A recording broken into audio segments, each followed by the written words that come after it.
কেউ কেউ সব কিছুতে দোষ ধরতে ধরতে আর অজুহাত দিতে দিতে তার নিজের জীবনটাই শেষ করে দেয়।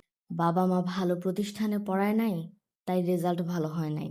ভালো প্রাইভেট টিউটর দেয় নাই, তাই রেজাল্ট খারাপ হয়েছে। অনার্সের সাবজেক্ট অনেক কঠিন, তাই বারবার সেমিস্টারে ফেল করছি, যার জন্য অনার্স শেষ করতে অনার্স কমপ্লিট করতে আমার দেরি হয়ে গেছে। ছাত্র জীবনের এরকম নানা অজুহাত শেষে যখন নাকি এসব মানুষ জব সেক্টরে যায়, তখন শুরু করে আরেক কাহিনী। কোথাও এরা ঠিকভাবে লেগে থাকে না। ওই চাকরিটার ফিউচার কি? এই চাকরির স্যালারি এত কম, না এটা দিয়ে আমার চলবে না। অমুক চাকরি ছেড়ে দিছি, কারণ ওই চাকরিটাতে অনেক প্রেশার ছিল, অনেক খাটাতো।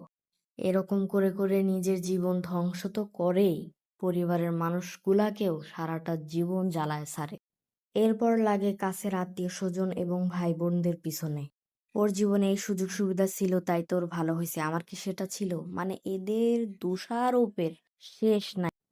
শেষমেশ নিজেও জীবনে ভালো থাকবে না, অন্যদেরকেও জ্বালাইতে ছাড়বে না।